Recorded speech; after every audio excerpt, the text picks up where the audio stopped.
Voilà, merci Seigneur pour ce temps de grâce que tu nous accordes, que tu nous donnes, Papa, de passer dans ta présence. Aujourd'hui, c'est encore un jour nouveau, un jour de joie, un jour de célébration, un jour aussi de reconnaissance et d'action de grâce que le Seigneur nous donne. Et ce soir, à travers l'instant présent qu'il nous permet, on va encore s'encourager, se fortifier dans sa parole, comme vous le savez déjà.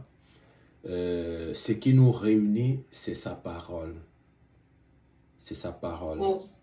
Nous ne sommes pas réunis pour un intérêt humain, mais nous sommes réunis au nom de l'intérêt du royaume. Et le royaume est venu jusqu'à nous. C'est pourquoi, jour après jour, nous le proclamons, nous le professons comme étant notre étendard. Alléluia. Comme étant Amen. notre étendard. Voilà, nous sommes dans Ésaïe 55, versets 8 à 9. Ésaïe 55, versets 8 à 9.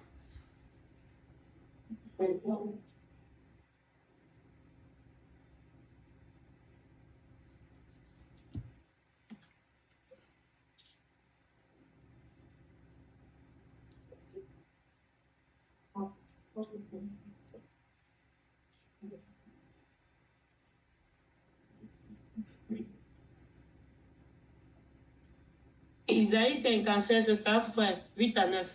Exactement. Isaïe 55, verset 8 à 9, là il est écrit. Car mes pensées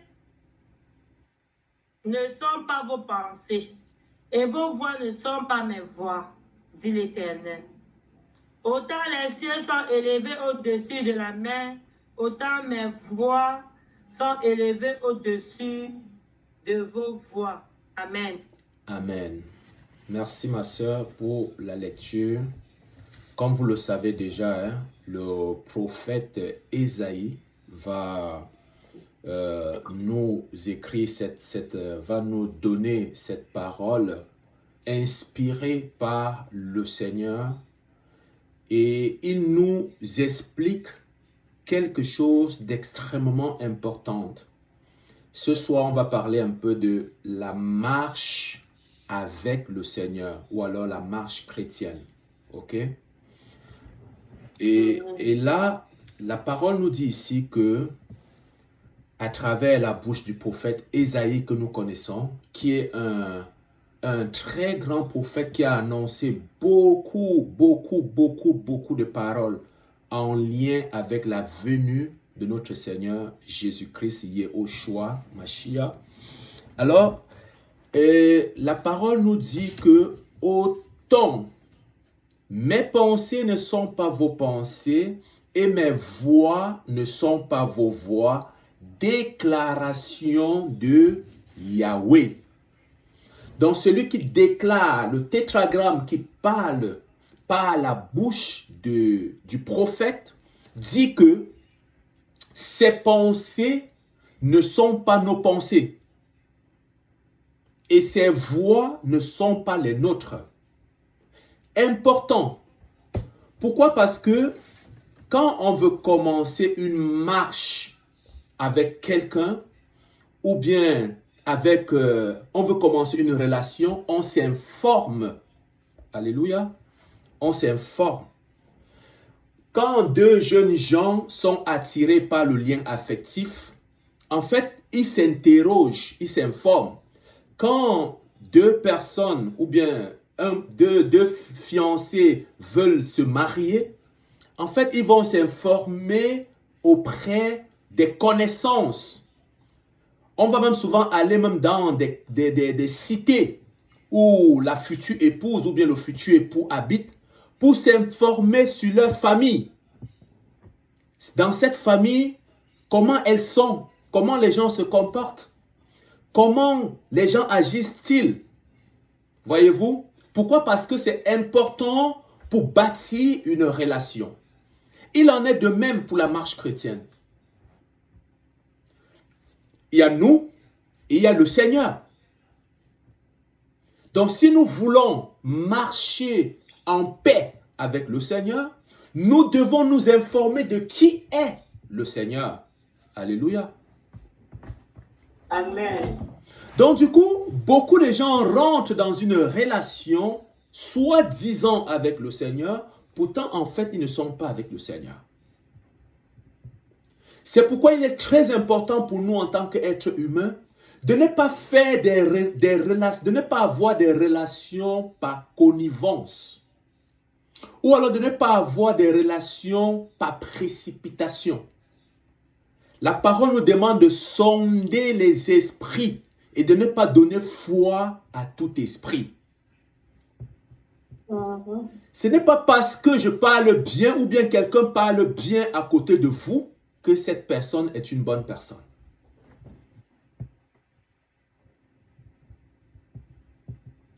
Ce n'est pas parce que à chaque fois que quelqu'un vous tend la main qu'elle est forcément une bonne personne. On va voir qu'est-ce que le Seigneur nous instruit. Alors la parole dit d'abord, vos pensées ne sont pas mes pensées. Donc le Seigneur nous donne d'abord une base par rapport à la relation dans laquelle nous allons entrer. Il dit que comme tu veux te mettre en relation avec moi, je paraphrase, il faudrait savoir que tes pensées, alléluia. Amen. Donc sache que la relation dans laquelle tu vas entrer avec moi là, ce ne sont pas tes pensées qui vont prôner.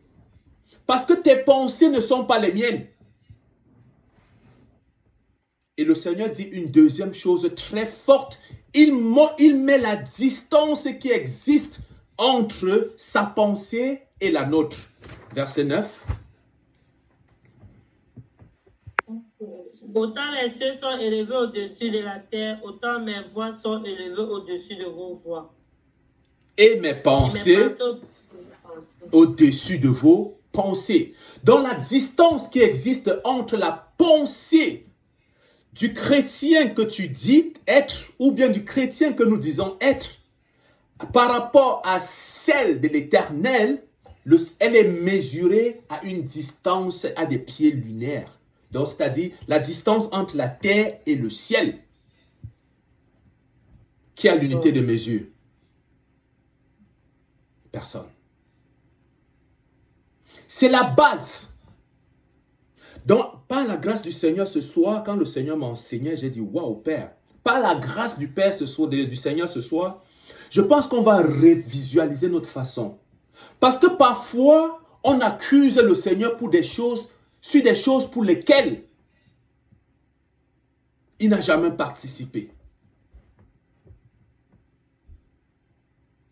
Parfois, on incrimine le Seigneur sur des choses pour lesquelles il n'a jamais été invité à participer. Parce qu'en fait, ses pensées n'étaient pas les nôtres.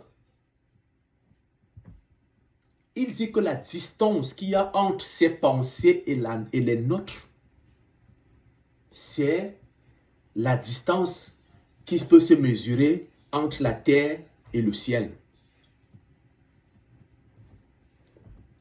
C'est fort, hein? Qui le savait?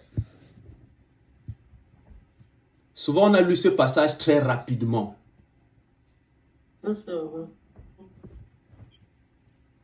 Très, très rapidement. Pourtant, ici, le Seigneur met les bases d'une relation. Quand nous voulons entrer dans une relation et qu'on a mis nos bases, on peut maintenant commencer la marche.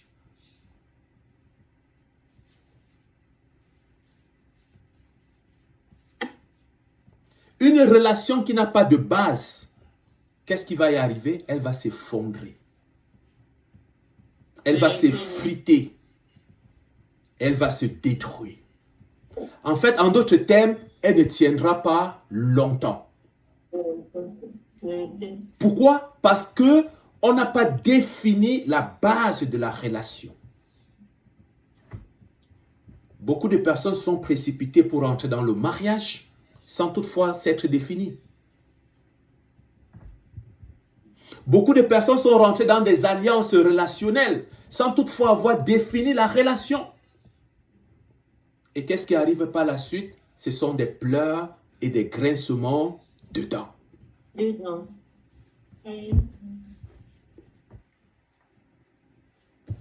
Car mes pensées ne sont pas vos pensées, dit l'Éternel, et mes voix ne sont pas vos voix.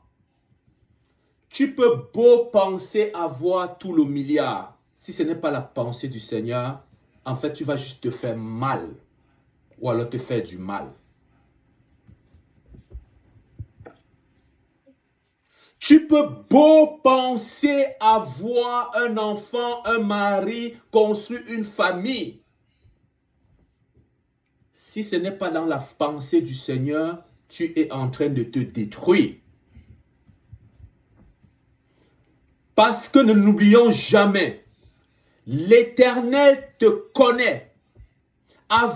Il te connaissait avant que tu ne sois conçu dans la matrice familiale. D'ailleurs, c'est lui qui a permis que toi et moi, nous soyons nés dans nos familles respectives. Alléluia. Amen. C'est lui qui a permis que tu sois issu de ce père, de cette mère. C'est l'Éternel. Donc, c'est la voix de l'Éternel. Donc, du coup, ne remettons pas notre existence familiale en cause. Au contraire, nous devons bénir continuellement le nom de Yahweh. Seigneur, je te bénis, je te rends grâce de ce que je suis né dans cette famille. Vous allez comprendre pourquoi tout à l'heure. C'est les combats, hein? Mais vous allez comprendre pourquoi. Et on va se réjouir.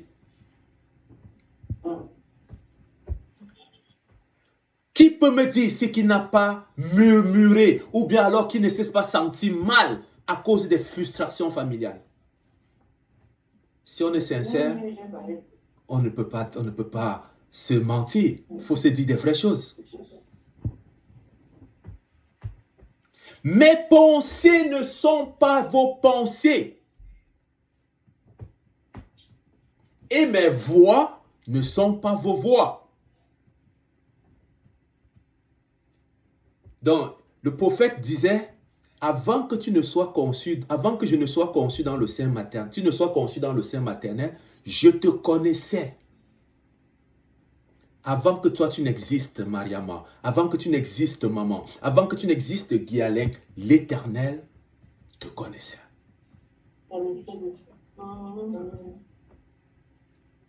Non seulement il te connaissait, maintenant il t'a établi dans la famille où tu te trouves. Alors si le Seigneur t'a mis dans cette famille-là, il y a une raison. C'est pour ça qu'on parle de l'établissement. Il t'a établi.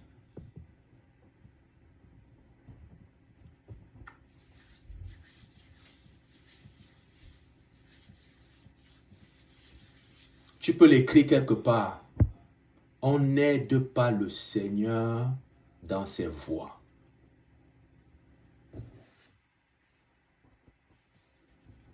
Parce que lui, il ne reçoit le conseil de personne.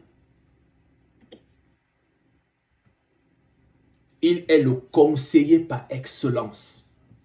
Donc si le Seigneur permet qu'aujourd'hui tu dormes sans manger, il sait pourquoi. Amen. Si le Seigneur tarde à te répondre par rapport à tes questionnements, il sait pourquoi.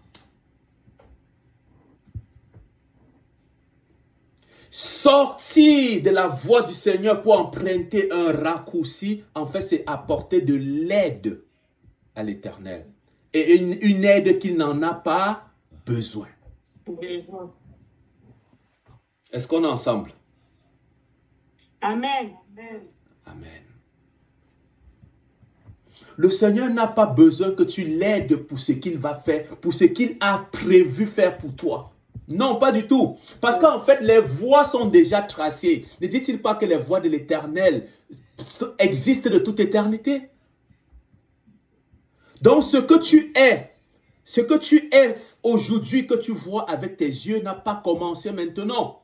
Tu as un plan de vie depuis avant la conception dans la matrice familiale. Le Seigneur savait qu'en l'entend, il va naître une personne, une femme, un homme. On le nommera tant, ou on la nommera telle. Il savait. Il savait.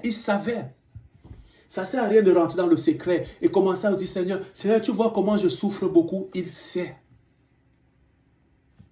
Seigneur, ce projet a trop duré. Mais quelle était la date que le Seigneur t'avait donnée?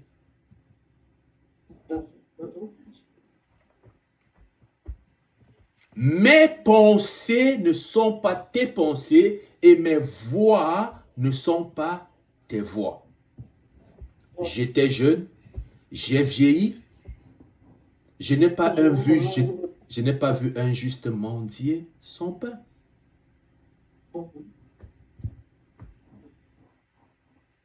Nous sommes dans une marche. La vie dans laquelle le Seigneur nous a placés est une marche continuelle. Et cette marche, à l'intérieur de cette marche-là, nous avons d'une part la chair qui est l'enveloppe corporelle qui nous retient, qui fait de tous ses efforts pour nous sortir de la voie du Seigneur. Et nous avons maintenant la pensée du Seigneur qui nous est communiquée par le Saint-Esprit dans le but de nous amener vers la statue parfaite de la gloire du Père. Le corps que tu as là, c'est ton premier ennemi. Vérité. Le corps que tu portes, l'enveloppe qui s'appelle toi, c'est ton premier ennemi. Voilà pourquoi l'apôtre Paulos dira, je traite durement mon corps et je le tiens assujetti. Donc littéralement, je le maltraite afin qu'il ne m'amène pas à faire ce que je ne veux pas faire. Si tu ne traites pas durement ton corps et ne le tiens pas assujetti, je peux te garantir que ton corps va finir par te jouer des sales tours. Vérité. La preuve, combien de fois avons-nous posé des actes à regret? Oh, Jésus. La satisfaction du corps. Mes pensées ne sont pas tes pensées et mes voix ne sont pas tes voix. Le corps naturellement aime la convoitise. Le corps aime ce qui est bien. Mais quand tu es dans la pensée du Seigneur, tu es dans la voix du Seigneur, c'est le Seigneur qui te dit quoi faire avec ton corps.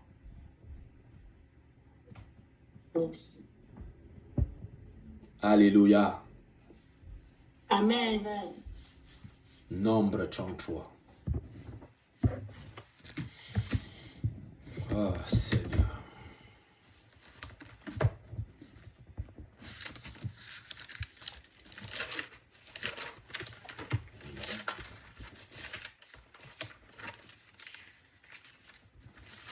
Nombre 33.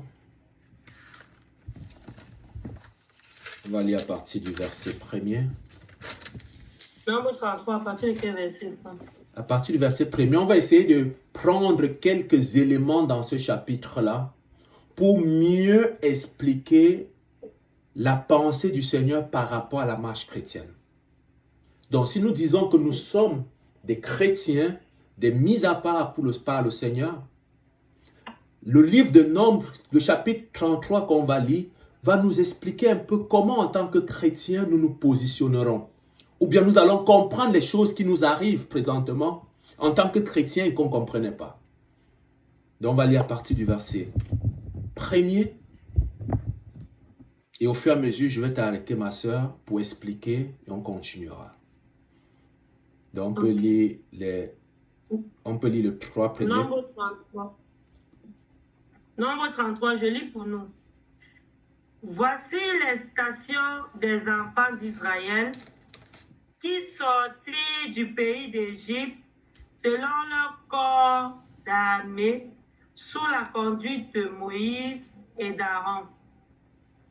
Moïse écrivit leur marche de station en station d'après l'ordre de l'Éternel.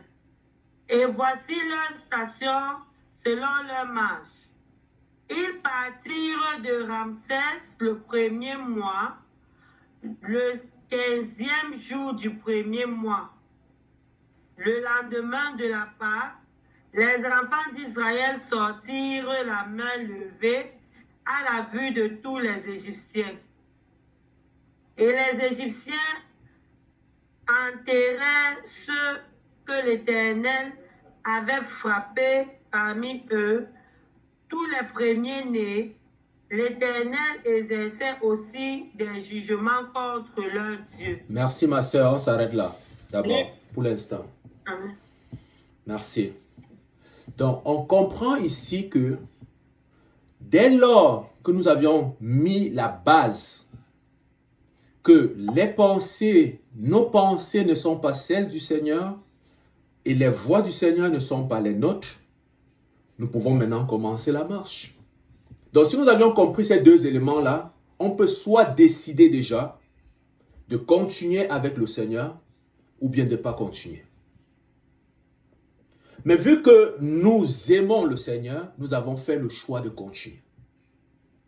Ceci étant dit, on entre maintenant dans une marche parce qu'on s'est bien défini. On a bien compris qu'est-ce qui nous attend. Comment est-ce qu'on devrait se comporter? En ce moment, on part une marche.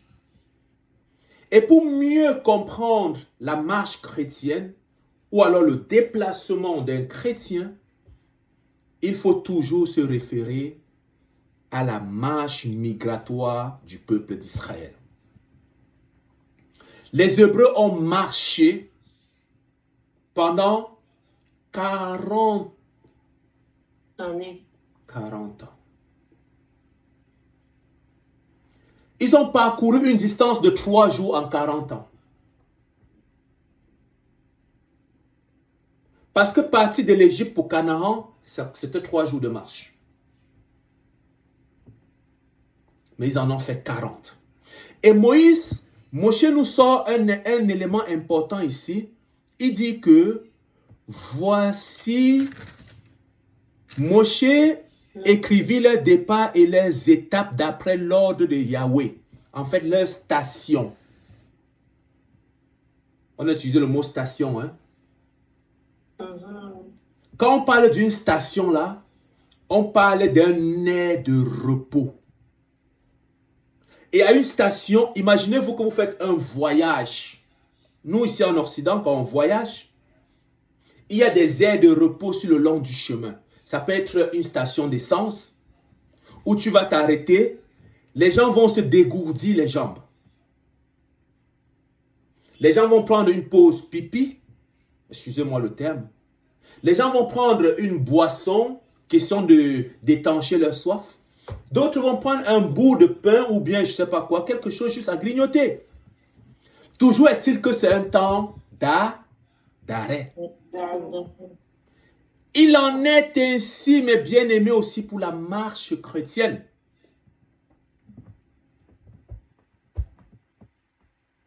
À l'intérieur de la marche chrétienne, il y a des temps d'arrêt. Et un temps d'arrêt n'est pas le temps, c'est pas un temps pour regarder à son nombril. C'est pour regarder à celui qui a dit que la distance, il y a une distance une distance de pensée, une distance de voix entre toi et lui. Toi étant sur la terre, lui il est dans le ciel. Donc par conséquent, quand tu es en arrêt, tes yeux vont être tournés vers le ciel. C'est pour ça que le psalmiste va dire, je lève les yeux vers les montagnes, d'où me viendra le secours. Et le secours vient de l'Éternel qui a fait les cieux et la terre. Amen. Le secours ne vient pas de Lourdes. Le secours ne viendra pas du Vatican. Le secours ne viendra pas de ton village, ni encore moins de ton lieu sacré. Pas du tout. Le secours vient de l'Éternel. Amen. Et l'Éternel est, le siège est haut. Parce qu'il a dit que la terre est mon marchepied, mon trône est haut, au ciel. Le trône, son trône est au ciel. Alors, on décrit une première station ici. On dit que les enfants d'Israël partis de Ramsès. Ramsès ici, c'est la première station. Ramsès, c'est l'Égypte.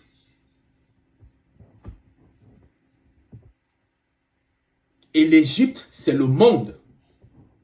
Comme nous, aujourd'hui, en tant que chrétiens, on va dire qu'on a Ramsès. Parce que nous sommes dans le monde. Nous tous, nous sommes nés dans le monde.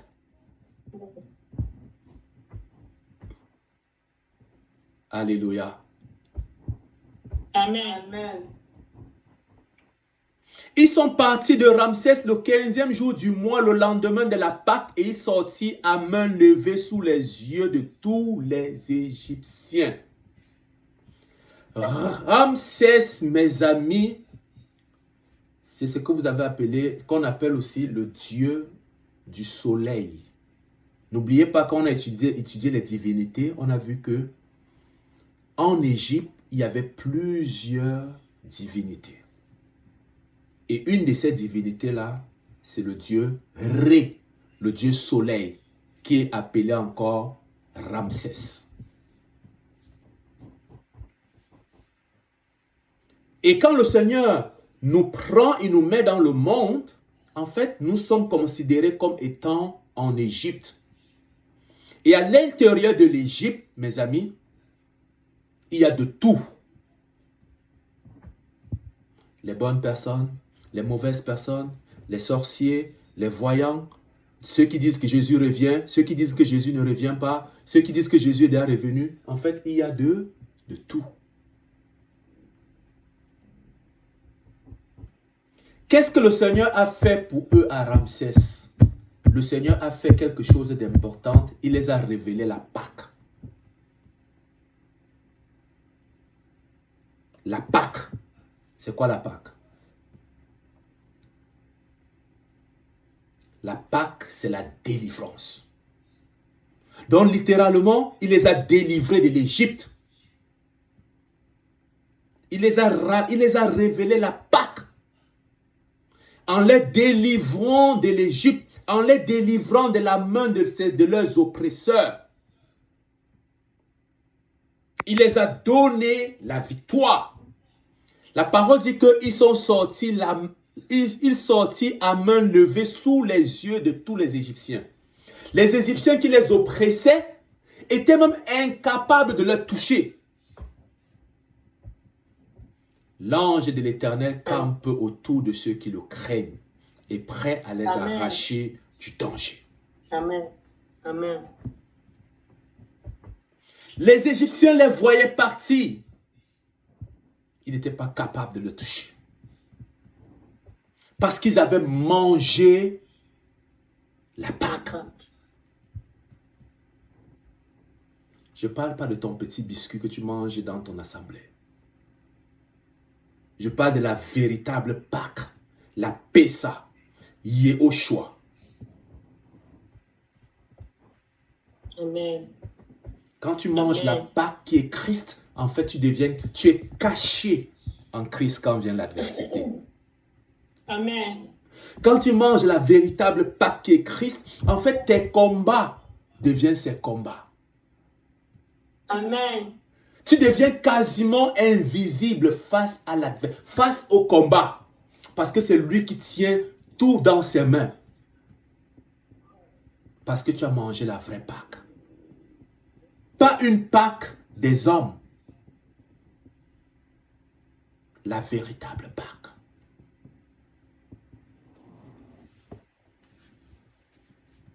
L'Égypte, c'est le combat. C'est l'adversité.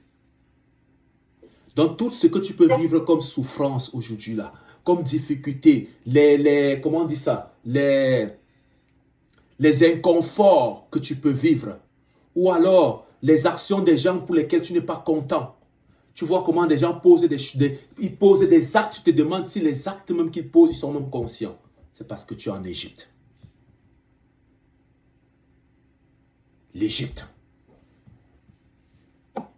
L'Égypte, c'est comme la mer. Que quand tu jettes un filet, tu vas sortir une dorade, tu vas sortir un crabe, tu vas sortir un maquereau, tu vas sortir un tilapia, tu vas sortir une truite, n'importe quoi. Parce qu'à l'intérieur, il y a de tout. Mais parce que tu as mangé la Pâque, tu seras toujours vainqueur de l'Égypte. Alléluia. Amen. Amen. Parce que tu as mangé la Pâque, l'Égypte ne pourra pas te dominer. Voilà pourquoi Amen. Christ va dire que vous êtes dans le monde, mais vous n'êtes pas du monde. Yes. Vous êtes dans le monde, je suis dans le monde, mais je ne suis pas du monde. Nous sommes nés dans ce monde, mais nous ne sommes pas de ce monde. Ça paraît un peu biaisé, ambigu ce que je dis, mais c'est qu'il en est. Nous sommes dans ce monde avec ses réalités, mais nous sommes aussi déjà assis dans les lieux célestes en Yehoshua Mashiach, en Jésus-Christ. Oui, mes amis, c'est une espérance qui est certaine. Et c'est ça qui doit nous revigorer. C'est ça qui va nous donner encore de la force, de l'espoir, de continuer la marche. Parce que si tu regardes seulement à ce que tes frères et sœurs te font, tes bien-aimés frères et sœurs dans l'assemblée te font, tu ne vas même pas faire un pas dans la marche. On va le voir. Mais quand tu as mangé la Pâque, ton dos devient comme un plumage de canard d'un oiseau. Tout ce qui tombe, ça glisse. Même si tu parles, tu ne t'éternises pas là-dessus. On va continuer la lecture, ma soeur, verset 5. Amen. Les enfants d'Israël partirent de Ramsès et campèrent à Sukkot. Ils partirent de Sukkot et campèrent à Étam, qui est à l'extrémité du désert. Ils partirent d'Étam et se détournèrent vers Pi-Hahiroth, vis-à-vis de Baal-Séphon, et campèrent devant Migdol. Ils partirent de devant Hahiroth et passèrent au milieu de la mer dans la direction du désert. Ils firent 3 journées de marche dans le désert d'Étam et campèrent à Mara. On s'arrête là, ma soeur. On s'arrête là. Amen. Merci. Donc, on nous dit, c'est sûr que je ne vais pas prendre toutes les stations, mais je prends les stations que le Seigneur me met à cœur de pouvoir nous encourager dessus, ok? Donc là, on dit que les enfants d'Israël sont partis de Ramsès et campèrent à Sukkot. Mais avant d'arriver à Sukkot, la parole nous dit au verset 4 que les Égyptiens ensevelissaient ceux que Yahvé avait tués parmi eux. Tous les premiers-nés. Yahvé exerçait aussi le jugement contre leur Elohim. Donc non seulement le Seigneur les a défendus, a combattu pour eux, il a aussi tué tous les premiers-nés égyptiens. Il les a rasés. Non seulement il a rasé les premiers-nés, il a aussi tué leur Dieu. Parce qu'on a dit ici que il exerçait aussi ses jugements contre leur Elohim. Il a détruit tous les autels. Il n'avait plus de force. Donc tout ce que tu peux posséder, qui est un Dieu pour toi, quand le Seigneur va exercer son jugement, ça va être rasé. Merci. Tout ce que tu peux posséder en Égypte, pensant être un Dieu pour toi, sache que le Seigneur, dans son jugement, va le raser. La maison dans laquelle tu habites, quand tu partiras pas avec. Vérité. Parce que cette maison, il ne faudrait pas qu'elle soit un Dieu pour toi. Notre cité est céleste, nous les enfants de Dieu. Amen. La maison que nous possédons maintenant, c'est de façon temporaire. Pour nous mettre à l'abri des intempéries. Mais ça ne devrait pas supplanter la place d'Élohim, du Père, dans nos cœurs. Car le commandement est précis. Tu aimeras l'Éternel, ton Élohim, de tout ton cœur, de toute ton âme, de toutes tes forces et de toutes tes pensées. Amen. Le travail que tu as, si tu l'aimes plus que ton Élohim, sache que ce travail-là, un jour, va s'arrêter parce que le Seigneur va vouloir que tu remettes ton visage sur lui. On va le voir.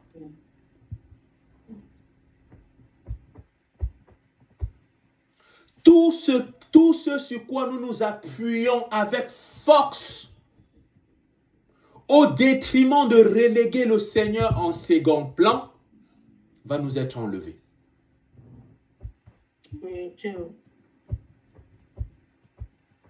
Parce que la parole est claire. Le Seigneur veut qu'on le serve lui et lui seul.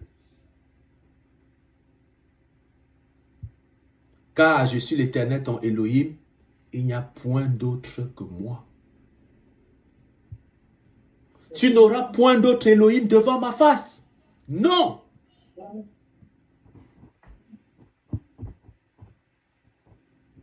Tu n'auras pas un autre devant ma face, pas du tout. Donc vous voyez, ils étaient à Ramsès. Ils ont vu comment le Seigneur les a délivrés de la main de l'Égypte. Comment le Seigneur a rasé même les divinités. Ils ont vu en fait un combat. Et qu'est-ce que le Seigneur a fait par la suite? Il les a amenés à Sukkot. Sukkot, c'est la cabane. Et à l'intérieur de la cabane, c'est le repos. Donc c'est comme un mini repos que le Seigneur les a donné. Il a dit, asseyez-vous, reposez-vous un peu. C'est ça la marche. Le Seigneur nous fait marcher, on sort d'un duel, il nous donne un temps de repos. Donc parfois quand tu penses qu'après ton combat que le Seigneur te parle plus, ce n'est pas parce qu'il ne te parle pas, c'est parce qu'il veut que tu te reposes. Il veut que tu reprennes de la force pour écouter sa voix. Alléluia. Il veut que tu te ressources pour écouter sa voix. Donc la marche chrétienne là, elle est faite d'adversité, de repos, de continuité et ainsi de suite. Ce n'est pas une marche tout droit, tu t'en vas à Canaan. Sinon ça aurait pris 3 jours. Alléluia.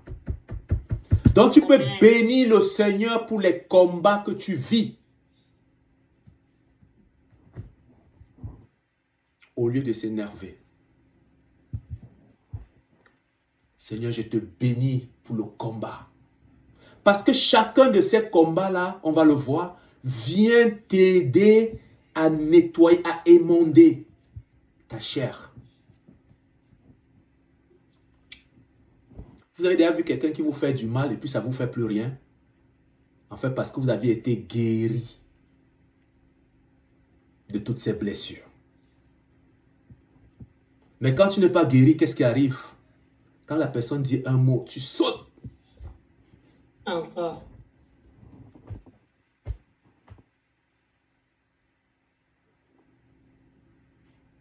Ils s'arrêtèrent à Sukkot et ils campèrent. Ils demeuraient là, dans le repos, dans la réparation, dans la restauration.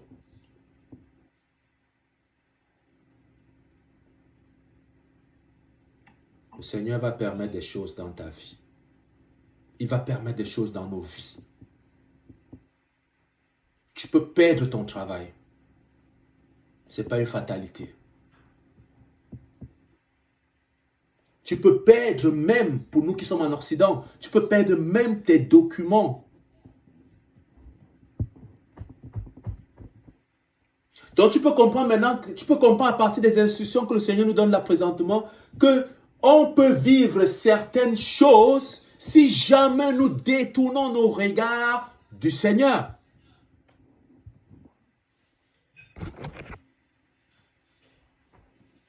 Le chômage peut arriver pour un travail, pour X, Y raison. On dit c'est terminé. Mais ça ne devrait pas venir détériorer notre relation avec le Créateur. Oui. Parce que c'est un temps de pause. On est à Sukkot. On est dans le repos. Pourquoi le Seigneur a permis ça? Pourquoi? Au lieu de se lamenter, c'est de plutôt chercher la profondeur du Seigneur. Que veux-tu que je fasse, Seigneur? Quelle est ta volonté, Seigneur?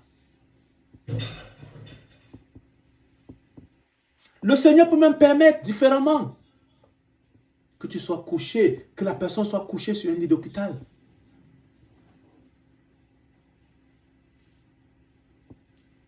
Parce que quand la personne n'était pas couchée, elle n'avait pas le temps. Alléluia. Elle courait à gauche, à droite.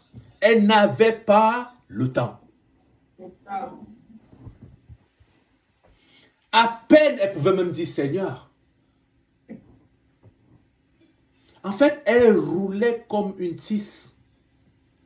Une chose après l'autre, une chose après l'autre. Elle enchaînait des activités. Mais jamais elle s'arrêtait pour dire Seigneur, si aujourd'hui tu m'enlèves de cette vie, que ferais-je? Jamais. Jamais. Mais quand tu regardes la journée de ces personnes-là, elles sont occupées en tout, mais sauf le Seigneur.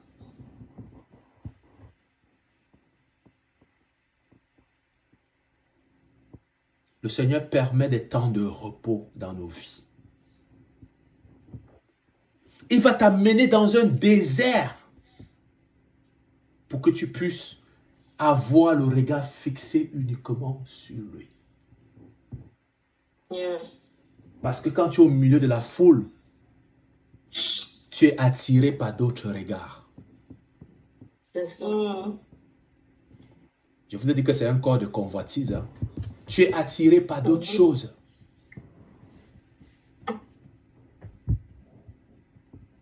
Parce que le corps te dit, non, c'est pas grave, le Seigneur va comprendre. Même si tu ne le fais rien avec lui, c'est pas grave. Il est miséricordieux. Il est miséricordieux. Il est bon. Oui, il est bon. Il est miséricordieux. Mais il y a un temps qui vient où il ne sera plus question de la miséricorde, mais du jugement. Du jugement. Je t'ai donné ci. J'ai mis en toi les capacités pour faire telle chose. Qu'as-tu fait? Je t'ai établi dans cette famille. Qu'est-ce que tu as apporté? Tu as fait comme tout le monde. Parce que quand tu as été heurté par tes frères, je t'ai amené dans un temps de repos pour que tu comprennes ma pensée. Mais c'était ta pensée qui te voilait. J'ai même utilisé les frères et sœurs pour te parler.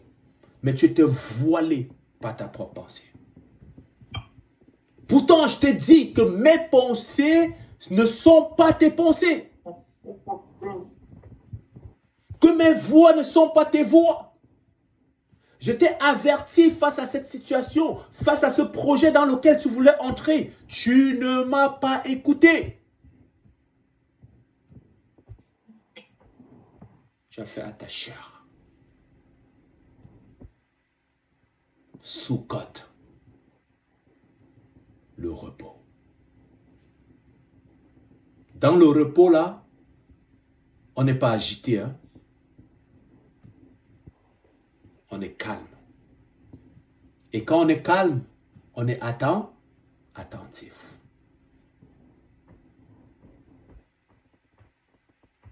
C'est pour ça que la parole nous dit que il parle dans un murmure doux et léger. On va aller plus bas. On dit au verset 8, il partit de devant Pi-Hahiroth, passait au milieu de la mer vers le désert, marchait 3 jours de route dans le désert d'Étan et campait à Mara. Le désert. As-tu déjà vécu le désert dans ta vie, mon ami? Le Seigneur va t'amener au désert. Si le maître n'a pas été épargné du désert, à plus forte raison, toi et moi.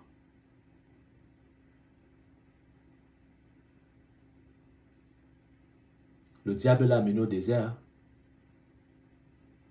Au désert, il n'y a pas d'issue. Il n'y a pas de distraction.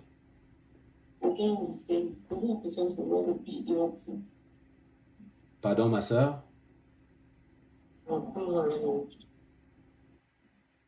Je voulais savoir le Pi-Hahiroth. À Hahiroth. Si c'est une ville, si c'est un nom, c'est pas tout. Ce sont des noms. Ce sont des noms des villes. Ok? Tous les noms qu'on a cités en haut sont les noms. Moi, je prends vraiment ce qui peut nous encourager dans la marche. Mais tout ça sont des noms. Pour votre information, ils se sont arrêtés 46 fois. 46. Comme là maintenant, ce que je parle, là, je suis rendu quasiment à la 8e ou à la 9e station. Ok? Mais si vous lisez tout le nombre 33, ils sont arrêtés 46 fois. Vous pourriez continuer la lecture à la maison et puis on pourra éventuellement. Je vais me laisser conduire encore une fois par le Seigneur en disant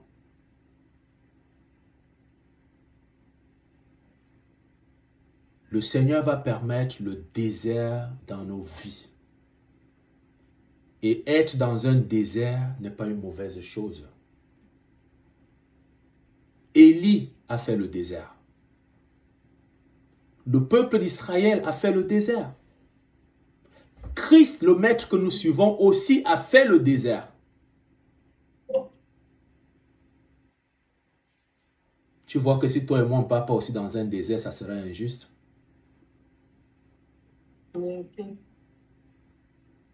Le désert, c'est une bonne chose.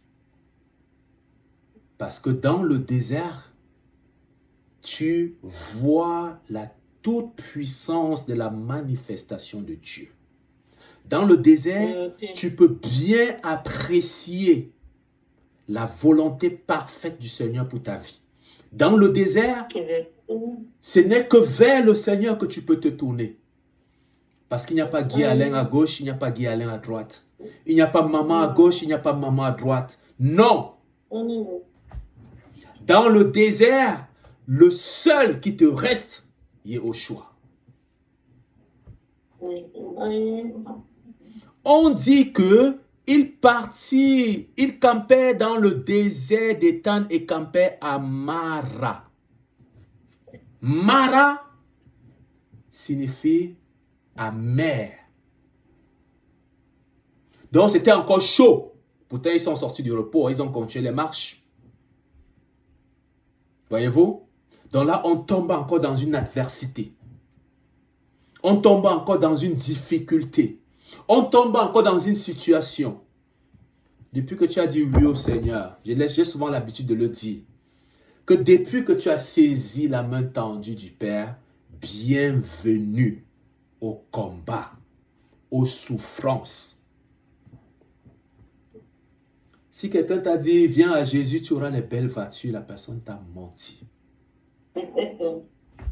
Viens à Jésus, tu vas avoir une vie rose. La personne t'a menti. Oui, tu pourras l'avoir, dépendamment de la volonté du Seigneur.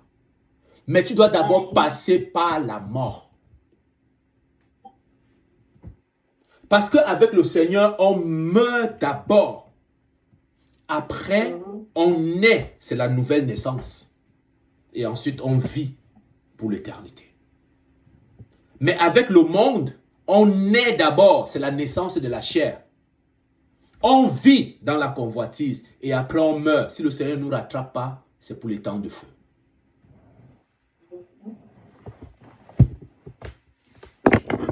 Laisse-moi vivre ma vie comme je veux. Le paradis, c'est sur cette terre. C'est une erreur monumentale.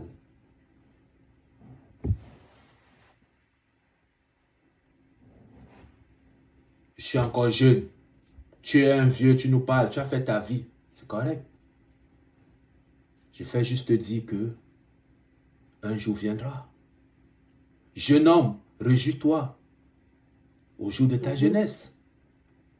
Mais sache qu'un jour, il y a une voix qui va se faire entendre et dire « Philippe !» et tu vas répondre. Ou bien « Anastasia !» tu vas répondre. Mais si on ne se prépare pas maintenant, ça sera trop tard. Je ne t'empêche pas de vivre ta vie. Même le message que j'apporte ce soir, je ne te demande pas de l'épouser ou de ne pas l'épouser. Le Saint-Esprit atteste à notre esprit. Donc si le Seigneur atteste ses paroles dans ton esprit, moi je te conseille fortement de le suivre. Après, ce n'est pas mon problème. Alléluia. Amen. Mara, c'est l'amertume. Amer. Mara. Et regardez ce que la description que la parole va nous donner exactement en ce qui concerne Mara. Nous sommes dans Exode 15, 23-26. Exode 15, 23-26.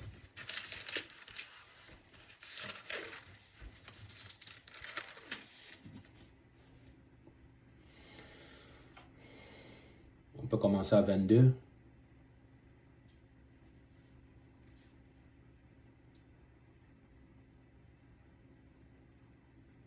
Exode 15 à partir de quel verset? 22 à 26. 22 à 26. Là, il est écrit. Moïse fit partir Israël de la mer Rouge. Ils prirent la direction du désert de Chour.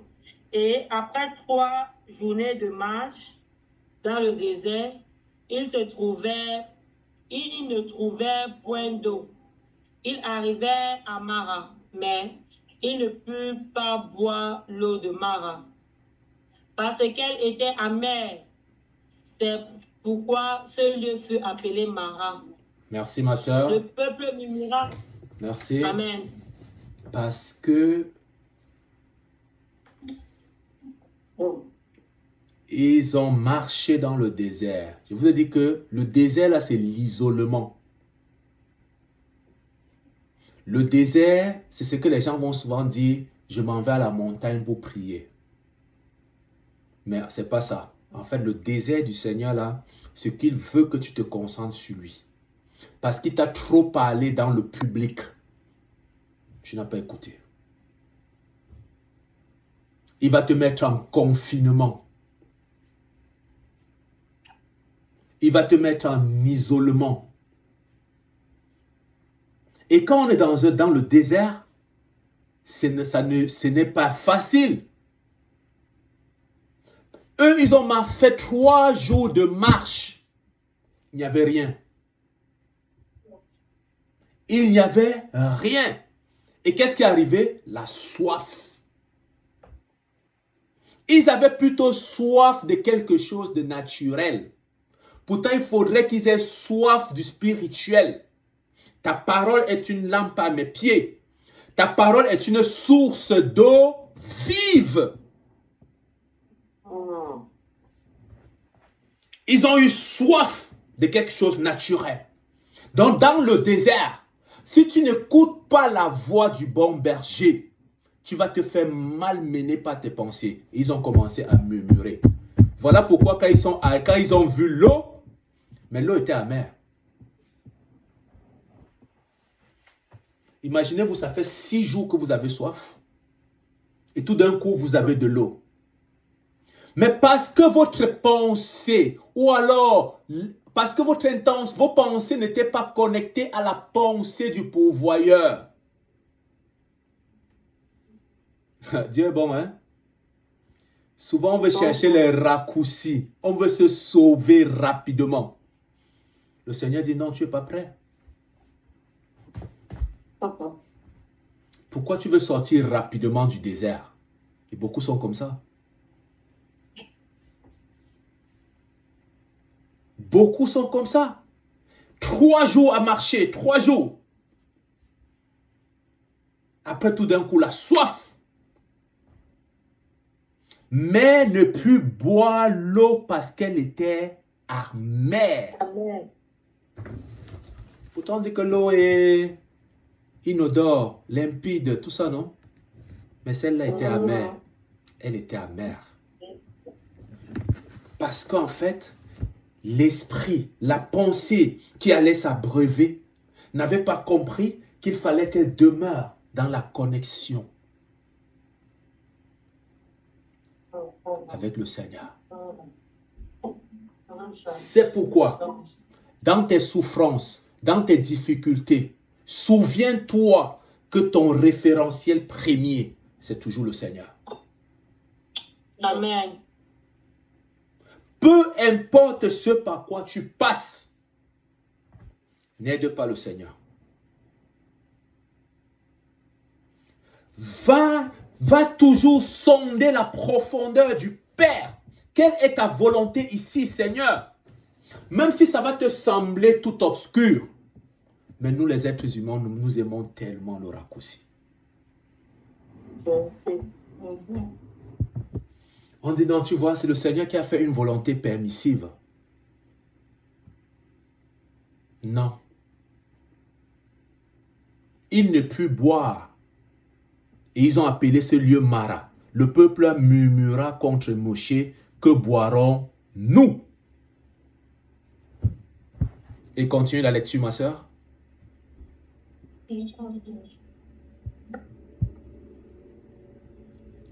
Verset 25. Verset 25. Il arriva à Mara. Verset 24. Le peuple murmura contre Moïse en disant, que boirons-nous? Moïse cria à l'Éternel, et l'Éternel lui indiqua un bois qu'il jeta dans l'eau, et l'eau devint douce. Ce fut là que l'Éternel donna au peuple des lois et des ordonnances, et ce fut là qu'il le mit à l'épreuve. Il dit, si tu écoutes attentivement la voix de l'Éternel, ton Dieu, si tu fais ce qu'il est droit à ses yeux, si tu prêtes l'oreille à ses commandements et si tu observes toutes ses lois, je ne te frapperai d'aucune des maladies dont j'ai frappé les Égyptiens, car je suis l'Éternel qui te guérit. Amen. Amen. Amen. Wow. Voyez-vous? Donc, ce peuple-là, et c'est similaire à nous, hein, c'est la marche chrétienne. C'est la marche chrétienne. On marche, on tombe dans l'adversité, on tombe dans les situations, on tombe dans des frustrations. Mais nous devons toujours garder dans un coin de notre tête que nos pensées ne sont pas les pensées du Seigneur. Et nos voix ne sont pas ses voix. Donc le peuple a murmuré parce que quand ils ont vu l'eau, ils se sont précipités pour aller boire, mais l'eau était amère. En fait, ils étaient dans une déception. Est-ce que vous n'avez pas souvent entendu dire certaines personnes disent, je suis déçu du Seigneur. Comment peux-tu être déçu de ton Créateur? Comment? Comment? Si tu es déçu de ton Créateur, ça veut dire que tu aimes plutôt l'autre. Pourtant, le Créateur qui est l'architecte par excellence, qui a pris le temps de te former de ses mains, toi qui es le choix bien réfléchi du Père, tu dis que tu es déçu du Créateur. Waouh! Ils ont murmuré. La murmure, mes amis, en fait, c'est l'amertume. C'est l'amertume qui a créé cela. Mais le Seigneur ne les a pas abandonnés. Le Seigneur voulait qu'ils retournent leur regard, encore où? Vers celui-là qui a la capacité de répondre tout naturellement à leurs besoins. Ce n'est pas parce que tu fais 10 jours à sec que le Seigneur va t'exaucer. Hein? Ce n'est pas parce que tu jeûnes tous les jours que le Seigneur va t'exaucer. Parce que tu peux jeûner, mais tes pensées ne sont pas connectées à celles du Père. Regardez ce que le Seigneur fait. Verset 24. Le peuple murmura contre Moïse en disant, que boirons-nous? Et il cria à Yahvé et Yahvé lui montra un arbre. Moïse a crié à Yahvé, il lui a montré un arbre qu'il jeta dans l'eau et l'eau devint douce. C'est là qu'il lui fixa une ordonnance. Donc en fait, dans le désert, le Seigneur les amenait parce qu'il y avait une révélation à leur faire. Il y avait quelque chose d'important que le Seigneur voulait les montrer. Donc quand tu es dans ton désert là, ce n'est pas anodin. Peut-être le Seigneur veut se servir de ce désert pour te dépouiller d'un caractère totalement acariaque pour lequel tu ne veux pas te séparer. Je me rappelle que dans un des moments de mon désert, où le Seigneur m'a délivré du faux. Parce que j'étais quelqu'un qui aimait faire les faux papiers, faire les faux documents et tout ça. Mais le Seigneur m'a amené dans ce désert-là et j'étais plaqué au sol pour me dire, mon cher fils, voici. Et quand quand le Seigneur m'a montré ça, je pleurais comme un petit enfant à qui on avait arraché sa part de gâteau. Alléluia. Amen. Vous comprenez? Le désert, ce n'est pas pour aller se balader. Non. Parce que quand le Seigneur t'amène dans ce lieu-là, il y a quelque chose d'important, quelque chose pour lequel il veut se révéler à toi. Mais toi, écoute, et c'est ce que le Seigneur dit ici. Il dit, c'est là qu'il lui fixa une ordonnance et un jugement. C'est là qu'il l'éprouva. Il dit, si tu écoutes la voix de Yahweh ton Elohim, et si tu fais ce qui est droit à ses yeux, si tu prêtes l'oreille à ses commandements, si tu gardes toutes ces ordonnances, tu ne mettras sur toi aucune maladie. Car je suis Yahvé Rapha. Mais il n'avait pas écouté. En fait, il n'était pas connecté. Il a fallu que le Seigneur parle à un d'eux qui était connecté en la personne de Moïse.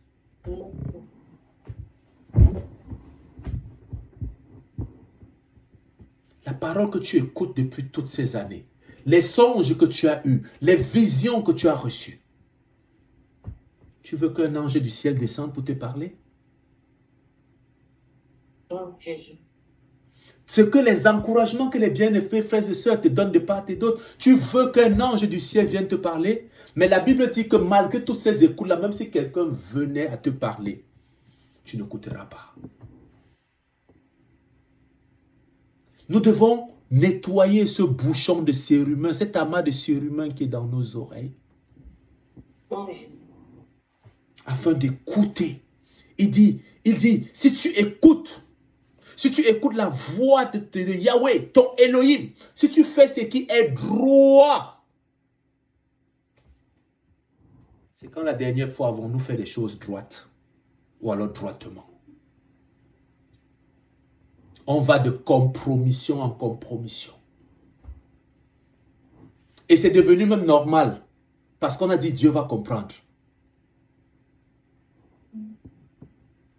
Non, c'est le Seigneur qui a permis, tu vois, que ça soit comme ça, c'est le Seigneur qui a permis.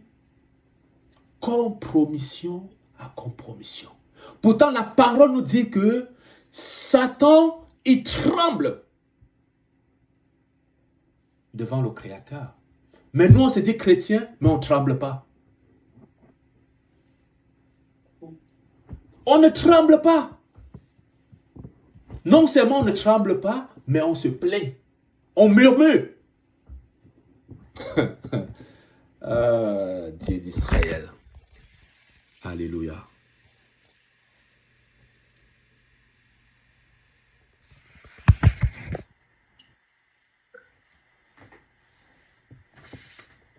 Voyez-vous, les difficultés là, mes amis, quand le Seigneur nous les place ou bien quand nous les vivons, par ceux qui les suscitent, en fait, la première chose, c'est pour nous délivrer. Donc, quand on se plaint que la personne est toujours comme ça, posons-nous la bonne question. Si elle est toujours comme ça, qu'est-ce que j'ai fait de différent?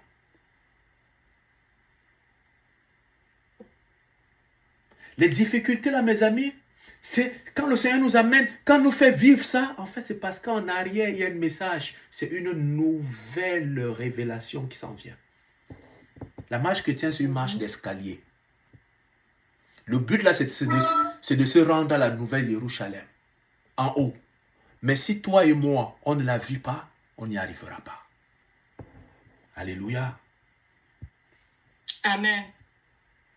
Et la troisième chose, quand le Seigneur t'amène dans le désert, là, en fait, c'est pour travailler le cœur. Le cœur.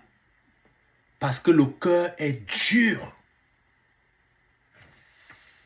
Et pour savoir que le cœur est dur, tu vas souvent entendre les gens qui disent « Je pardonne, mais je n'oublie pas ». Cœur dur. Quand Christ nous a pardonné, a-t-il oublié?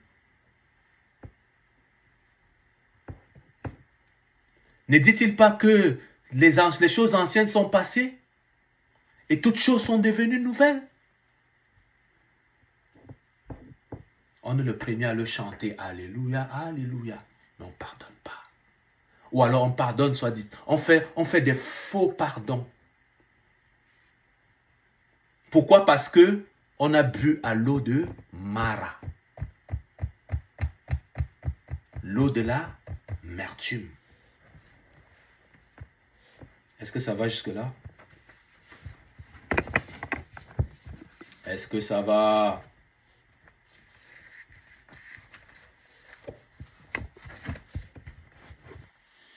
Hébreux chapitre 12. Hébreux chapitre 12. Verset 15. On est dans l'amertume. L'amertume là, c'est un démon qui terrifie terriblement. Regardez ce que le livre d'Hébreux va nous dire, Hébreux chapitre 12. Et puis on va revenir dans les stations. Dans lequel verset? Verset 15.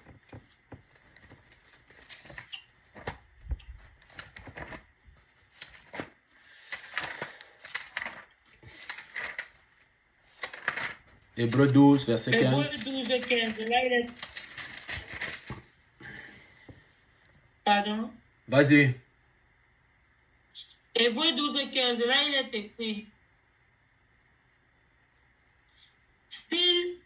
S'il avait eu en vue celle d'où il était sorti, il aurait eu le temps d'y retourner. Non, Amen. Hébreux 12, verset 15. Et le 12, verset 15, c'est ce que tu as lu. Ah non, je m'en Et Si je n'ai pas, je lis non. Hébreux 12, verset 15, il est écrit: Veillez à ce que nul ne se prive de la grâce de Dieu et à ce que quelqu'une racine d'amertume poussant des rejetons ne produit du trouble et que plusieurs n'en soient infectés. Merci, Amen. merci maman. Je continue. Merci. Ok. Donc, Hébreu nous explique les dégâts que peuvent causer l'amertume quand quelqu'un est amer. Et nous comprenons ici que quand quelqu'un est amer, là, ça peut produire même du suicide. Quand quelqu'un est amer, il peut agir non pas par réflexion, mais avoir un agissement démesuré. Ah oui. Et Hébreu nous dit ici, veillez. La parole nous informe que être dans l'amertume là, ça va encore plus loin que ce que je viens de dire. En fait, c'est se priver de la grâce.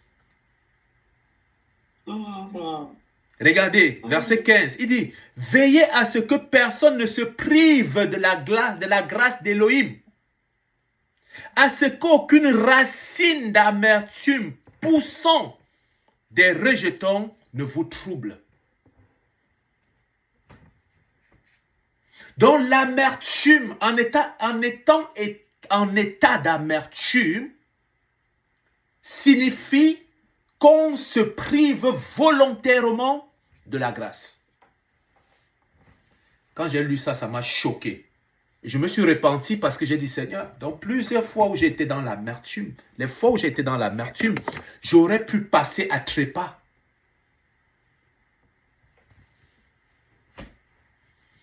Et si j'étais mort dans cet état-là, certainement je me serais privé de la grâce. Est-ce que vous comprenez la portée? L'eau de Mara.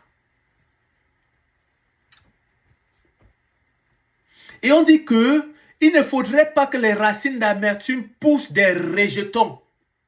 Et quand on parle des rejetons, ici, il est question de quoi? Il est question de la médisance. Il est question, parce que tu es amer. Une femme amère, en fait, qui a subi de l'amertume de son mari, cette femme peut se prostituer. C'est un rejeton. La prostitution devient le rejeton de l'amertume. Une femme qui est maltraitée par son mari peut abandonner son ménage et partir, se livrer à d'autres choses. En fait, le divorce et les actions qui suivent là deviennent les rejetons de l'amertume. Vice versa aussi, hein, parce qu'il y a aussi des hommes battus dans des ménages.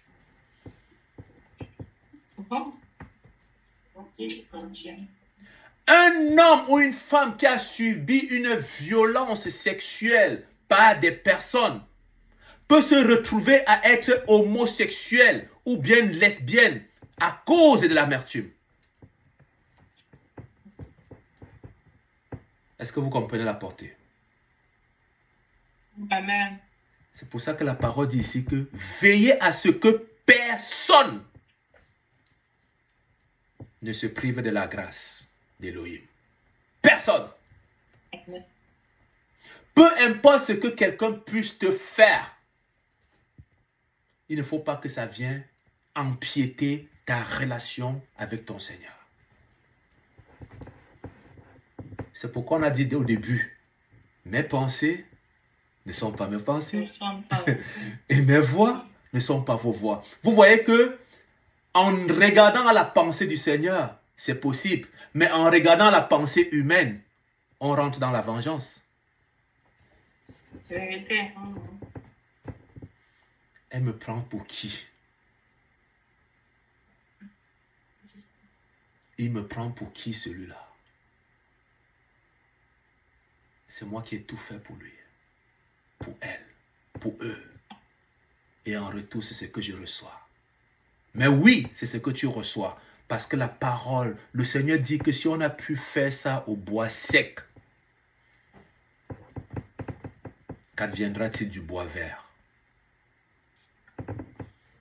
Le bois vert est dur, est lent à se consumer, non? Parce qu'il y a encore de la sève à l'intérieur. Mais ça se consume pareil. Donc veillez à ce qu'aucune racine d'amertume poussant des rejetons ne vous conduise à l'extérieur de la grâce. Alléluia. Amen. Que le Seigneur garde nos cœurs et nos pensées en lui et lui seul. Amen. Amen. Merci Seigneur.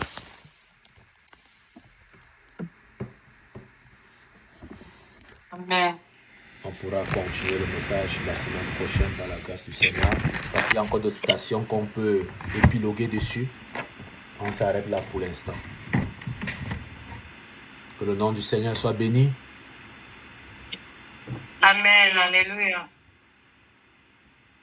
Donc, je vais vous laisser si vous avez des commentaires ou pas. Des ajouts aussi.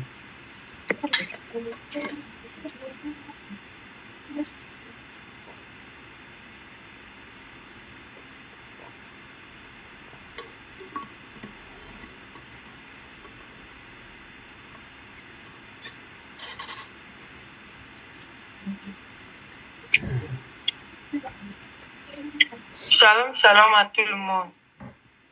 Shalom. Moi, je rends grâce à Dieu pour le partage de ce soir parce que lorsqu'on parle, je pense même que l'essence de la chrétienté, c'est la marche. La marche, et c'est vers cette marche-là, comment emprunter cette marche-là qui pourra nous permettre de jouir vraiment du rachat que le Christ a fait pour nous. Donc, et ce soir encore, je sens béni parce que là, on voit un peuple face à des difficultés. Et on comprend que peu qu'importe, moi je comprends que le Seigneur doit toujours être ma priorité malgré les difficultés que je traverse. Bien qu'en tant qu'humain, c'est pas facile. Parce que je pense même que le moment où on est franchement en difficulté, si on ne se fait pas violence pour appeler le Seigneur, c'est même les moments où prier même paraît difficile. Parce que dans notre nature, c'est quand on en voit, on voit plus le Seigneur. Mais moi, je rends vraiment grâce au Seigneur pour ce rappel encore, avec la conclusion de l'élément de l'amertume. Que le nom de l'Éternel soit loué.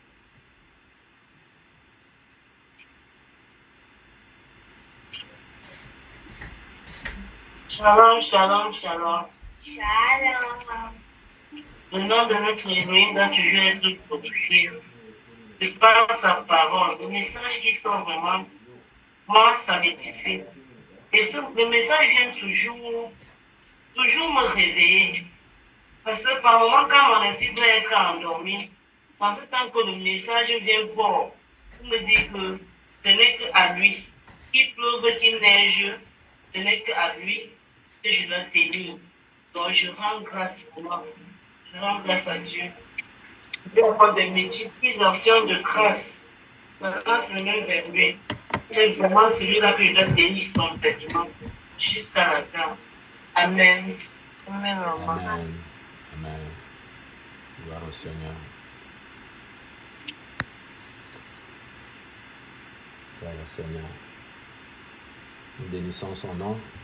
Shalom, shalom. Shalom, ma soeur. Shalom, ma soeur. Bonjour à tous. Nous bénissons encore le nom de l'Éternel et nous lui rendons infiniment grâce toujours pour chaque enseignement qu'il nous donne, de pouvoir toujours nous fortifier dans notre foi. Nous savons tous la marche n'est pas facile, mais seule notre foi nous dira. Puisque le Seigneur nous enseigne, c'est juste de sa confiance à lui et que vraiment, ce sont des choses pas vraiment faciles, vraiment la marche avec Christ, la rencontre que nous avons, des choses qu'on n'oublie jamais. On m'a dit le frère, on se rappelle, tout quand quelqu'un te fait quelque chose, tu dis que je me rappelle l'année que tu avais fait ceci. On sait tout ça, nous savons, la chair est faite. Mais nous prions seulement au Seigneur que vraiment, il nous donne la force. Vraiment, il nous donne la force parce que ce n'est pas facile. Il nous donne la force de briller toutes ces choses et vraiment d'être prêt à marcher selon ses principes. Bénis encore le nom de l'Éternel pour cette soirée. Amen. Amen. Amen. Amen, ma soeur. Amen. En tout cas, nous rendons grâce au Seigneur pour le message. C'est lui qui nous donne vraiment la capacité de pouvoir mettre cette parole en pratique. Ce n'est pas évident, mais tout est possible à celui qui croit. Alléluia. Amen. Voilà. Amen. Donc, nous prions. Seigneur notre Père, Yahweh, tu es fidèle, tu es glorieux. Merci Seigneur pour ce temps favorable que tu as permis que nous puissions passer dans ta présence.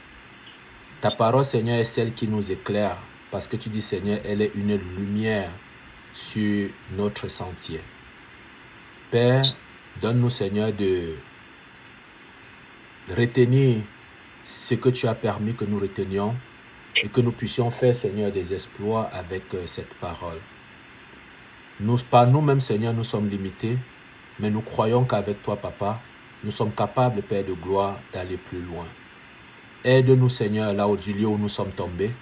Relève-nous, Seigneur, et dépose en nous, Seigneur, tes pensées, la pensée de l'éternité. Je m'humilie devant toi, Seigneur, afin que tes voix, Seigneur, mes voix, Seigneur, se transforment en tes voix, Seigneur. Que mes pensées, Seigneur, se transforment en tes pensées. Parce que ma volonté, Seigneur, c'est de marcher avec toi et de te servir. Qu'il en soit ainsi aussi, Seigneur, pour la vie de mes bien-aimés frères et sœurs, connectés ce soir, même ceux, Seigneur, qui écouteront le message, accorde la grâce de pouvoir, Seigneur, marcher pleinement dans tes voies et que leurs pensées, Seigneur, soient renouvelées en toi pour l'éternité, dès maintenant et à jamais. Au nom de Jésus-Christ, lui qui est assis sur le trône. Amen. Amen. Amen. Bon dimanche à tous.